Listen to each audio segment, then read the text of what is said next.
बाराबंकी जनपद के गंडा संस्थान के प्रांगण में ठगी पीड़ित परिवार तब जब संगठन के द्वारा एक कार्यक्रम था जिसमें जिलाधिकारी से वार्ता किया जाएगा। जिस संगठन के राष्ट्रीय संयोजक श्री मदन लाल आज़ाद जी यहाँ पर उपस्थित हैं, मैं थोड़ा सा जानना चाहता हूँ कि सर आज जनपद बाराबंकी को कैसे और क्यों यहाँ पर आना पड़ा, इसके पीछे कारण क्या है? ये लाखों लोग बाराबंकी में ठगी की घटनाओं का शिकार हुए हैं, अलग अलग कंपनी सोसाइटी वगैरह की का जी। तो कानून है कि इनका पैसा सरकार वापस करे, इनकी जमा राशि का डूबी हुई का 2 से 3 गुना।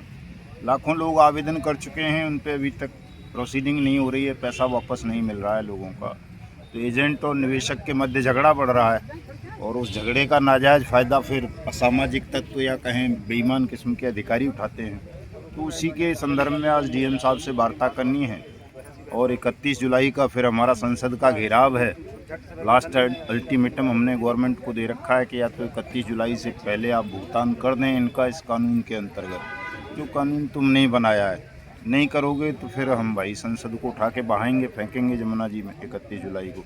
ज़रूरत नहीं है फिर देश को संसद की, किसी सरकार की। जब अराजकता ही रहनी है, कानून की कुर्सी पर बैठ के। सर आपको क्या लगता है कि भाजपा की मोदी सरकार और अमित शाह जी सहकारिता मंत्री होते हुए तमाम देश के नागरिकों का धन लूटा गया है, तमाम कंपनियां बना करके, इस पे आपकी क्या राय है?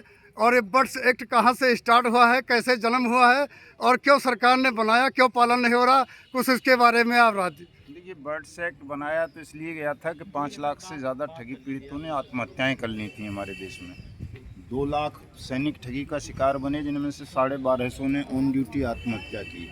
एक गवर्नर साहब ने गोली मार ली, कई सांसदों ने मार ली, कई IPS IAS जो है आत्महत्या कर गए ठगी प्रकरणों का शिकार हो जाने के कारण। तो मामला इंटरनेशनल पर बहुत ज़्यादा तूल पकड़ा कि हिंदुस्तान में ऐसे जघन्य किस्म के ठगी प्रकरण हो रहे हैं जिनमें सैनिक तक फंस गए और वो आत्महत्या कर रहे हैं। तो इस वजह से सरकार पर एक अंतर्राष्ट्रीय दबाव था कि जब सारे देशों में भुगतान की गारंटी के कानून हैं, सरकार भुगतान करती है ठगी पीड़ितों का, तो ये दुनिया का सबसे बड़ा तथाकथित लोकतांत्रिक देश भारत, इसमें ऐसा कानून क्यों नहीं है, क्यों सरकार पैसा वापस नहीं करती है? तो अंतर्राष्ट्रीय दबाव के कारण, कुछ राजनीतिक कारण भी थे उस पीरियड में। क्योंकि शारदा स्कैम हुआ था वेस्ट बंगाल में, तो ममता को कमज़ोर करना था, भारतीय जनता पार्टी को, अमित शाह को। इसलिए आनन फानन में कानून तो ले आए, लेकिन कानून को इम्प्लीमेंट नहीं किया। जब पता इनको चला कि ठग तो सारे के सारे संसद में बैठे हैं, मोदी की कैबिनेट में कई मेंबर हैं जो ठगी कंपनियों के संचालक हैं, डायरेक्टर हैं, चेयरमैन हैं, तो मामले को जो है लटका दिया उन्होंने कि भाई इस कानून को इम्प्लीमेंट करना राजनेताओं के हित में ठीक नहीं होगा। दूसरे जो विपक्ष के लोग हैं, चाहे वो राहुल गांधी हों या सपा के लोग हों या किसी भी पार्टी के, वो भी ज़्यादातर खुद ठग हैं या ठगों से पैसा लेते हैं। तो कोई इस विषय पर संसद में भी नहीं बोलता है। इसलिए अब हमारी लड़ाई केवल सरकार से नहीं है, हमारी लड़ाई पूरी संसद से है कि उस पवित्र जगह पर जितने भी ठग, बेईमान, गिद्ध किस्म के लोग बैठ गए हैं, उन सबको साहब कूटेंगे, पीटेंगे 31 जुलाई को। और पूरी संसद को ही चूँकि पवित्र हो गई है, कोई पवित्र स्थान अगर पवित्र हो जाए तो फिर या तो उसकी धलाई कर दो या उसकी जगह दूसरा बना दो। तो हम तो दूसरा ही बनाएंगे, उसे बहा ही देंगे कि चलो भाई कलंकित कर रही है। सर आपका मुख्य मुद्दा है भारत सरकार बर्ड्स एक्ट कानून का पालन नहीं करवा रही है। 31 जुलाई तक, अभी तक 31 जुलाई तक ये मुद्दा है कि भारत सरकार शांतिपूर्वक ढंग से इस कानून के मुताबिक, जो कानून उन्होंने खुद बनाया है, सबका भुगतान कर दे। अगर नहीं करेगी तो मेरी दृष्टि में पूरी सरकार, पूरी संसद अपराधी होगी और अपराधियों को हम हिंदुस्तान में खुली हवा में श्वास नहीं लेने देंगे, न संसद में बैठने देंगे, न कैबिनेट में। तो ये सर आपकी चेतावनी है भारत के सांसदों को संसद भवन के लिए 31 जुलाई को। जैसे 1989 में, 1989 नहीं शायद 92 में 6 दिसंबर था या क्या था, है जैसे बाबरी मस्जिद को उठा के सरयू में बहा दिया था हिंदुस्तान के नौजवानों ने, वैसे ही ये हिंदुस्तान का नागरिक अब जागेगा और बाबरी मस्जिद की तर्ज पर ही संसद को उठा के जमुना जी में बहाएंगे। मैं पुनः इस यूट्यूब चैनल आपकी आवाज़ DL यादव 4748 के माध्यम से मान ली इस संगठन के संयोजक श्री मदन लाल आज़ाद जी जनपद बाराबंकी में देवा महादेवा की धरती पर आए हैं और ये बाराबंकी जनपद का कुछ हिस्सा हमारा अयोध्या धाम को भी जाता है जो जनपद में जुड़ा हुआ है।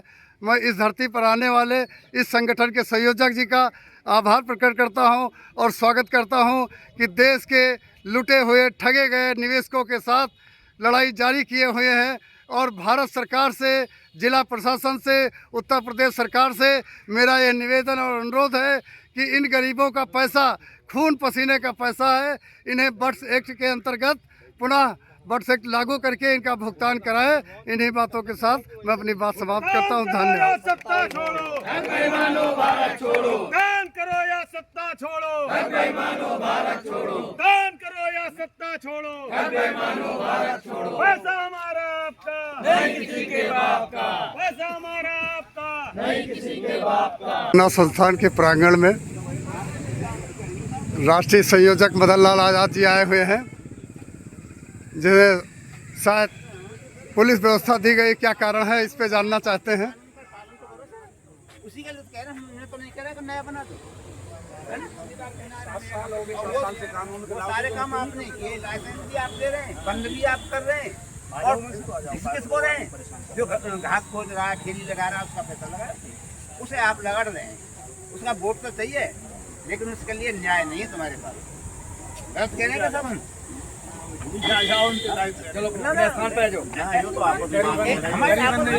थोड़ा बहुत आप लोगों की जो ना हो नॉलेज में आना चाहिए, वो हम भी जानते हैं। माननीय संयोजक जी और राष्ट्रीय अध्यक्ष जी, इस संगठन के राष्ट्रीय संयोजक जी और अध्यक्ष जी जो हैं, ये मैं जानना चाहता हूं कि आप लोग जिलाधिकारी जनपद बाराबंकी के संपर्क में जाना चाहते थे, वार्ता करना चाहते, क्या है प्लान अगला? अभी क्या ज्ञापन लेने के लिए रेवेन्यू के ऑफिसर यहाँ आ रहे हैं, पहले उनको ज्ञापन दे देंगे और उनसे कह देंगे कि वो टाई अप कर लें, डीएम साहब से हमारी बात करा दें। तो आश्वासन आपको मिला है कि आपके गन्ना संस्थान प्रांगण में ही अच्छा अधिकारी महोदय आए हुए हैं, पाठक साहब वो कह रहे हैं यहीं आ रहे हैं। अध्यक्ष जी आप थोड़ा आप लोग पीछे हो जाओ ताकि सब लोगों के फोटो आ जाएंगे, सब लोग आ जाएंगे।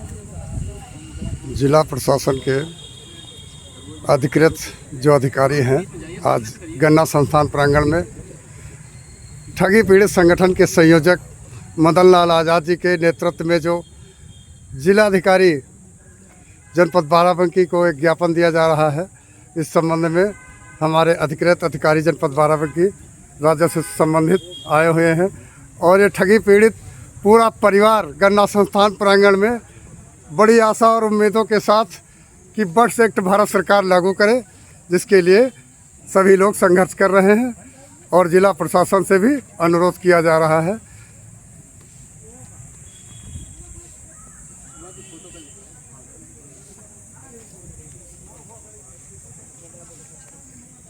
तहसील दिवस है तो आज तो है नहीं, आज यहाँ वीडियो साहब का था हमारे तहसील में। एक तो इसमें 1 लाख से ज़्यादा आवेदन हो चुके हैं आपके यहाँ ठगी पीड़ितों के। उनकी फीडिंग का सिस्टम ठीक नहीं बता रहे ये लोग, प्रॉपर फीडिंग नहीं किए जा रहे हैं, तो कर्मचारी नहीं होंगे आपके पास इतने। शासन ने कहा है कि भाई 5-5 कर्मचारी इस पे संविदा पे रख लिए जाएं हर जिले में, तहसील वाइज एक उनको बांट दिया जाए। तो एक तो वो करवाइए इनका, ताकि प्रॉपर फीडिंग हो और इनके पास रिकॉर्ड रहे आवेदक के पास भी, कहाँ भी मैंने ये दिया है, और जब भी वो चाहे अपना स्टेटस जान सके उसका। पोर्टल भी लॉन्च किया है शासन ने इसके लिए अलग से, ये बर्थ एक्ट वाला ना। हाँ जी, उस पर भी फीड होने हैं ये सभी।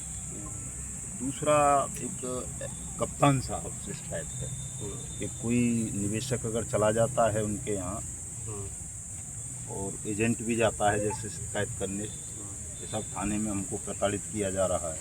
जो पैसा सरकार ने देना है तो एजेंट कहाँ दोषी रह गया? सरकार से पैसा मांगे आवेदक जा करके, एजेंट के खिलाफ कानूनी कार्रवाई का क्या मतलब है? तो यदि जाते हैं वहाँ तो कप्तान साहब धमका देते हैं कि तुम ही दोषी हो, तुमने ही ठगी करवाई है। तो बट्स एक्ट की तो एक सेक्शन ऐसी है जो वो ये कह रही है कि डीएम और पुलिस अधीक्षक जिनके भी इलाके में इस तरह की कोई पंजी स्कीम्स पाई जाती है चलती हुई, उन दोनों के खिलाफ भी एक्शन लिया जाए। तो अगर मान लो एजेंट को आपने दोषी कह दिया, उसके खिलाफ मुकदमा दे रहे हो, तो आप भी हो जाते हो, क्योंकि आपके जुडिक्शन में ये चल रहा है, तो मामले को ज़्यादा ना बढ़ा करके इसको शांतिपूर्ण ढंग से समस्या का समाधान किया जाए कि जो सरकार ने कह दिया, एक्ट बन गया संसद का, शासन भुगतान करेगा लोगों का, तो शासन कर दे, इसमें दिक्कत कहाँ है, लड़ाई खत्म हो जाए सबकी। बहुत सारे लोग सुसाइड कर लेते हैं फिर वो डर की वजह से, इसमें सामाजिक दबाव रहता है, ये सब आपस में एक दूसरे से जुड़े हुए हैं, तो मतलब सामाजिक समस्या तो है ही, कानूनी और ज़्यादा बन गई, चूँकि कानून का इम्प्लीमेंटेशन नहीं हो रहा है ठीक से। 180 दिन का टाइम बाउंड एक्ट है ये, तो 180 दिन में प्रोसीडिंग भी कंप्लीट करनी है। पहले भी आएंगे, विज्ञापन मैंने लिया है, पहले आपका विज्ञापन लिया है। अभी सर भी नए आए हैं, पहले तो उनसे क्या करते हैं, मैं सर को बता करवा दीजिए। बिल्कुल, बिल्कुल। मैं तो चूँकि चला जाऊँगा तो, लेकिन ये हमारे नहीं कोई बात नहीं, मीटिंग तहसील दिवस से ना तो बताया आपको, मैं अवगत करा दूंगा, ठीक है। इसका जो होता है फिर दोबारा आप लोग भी आएंगे तो मुलाकात करते हैं।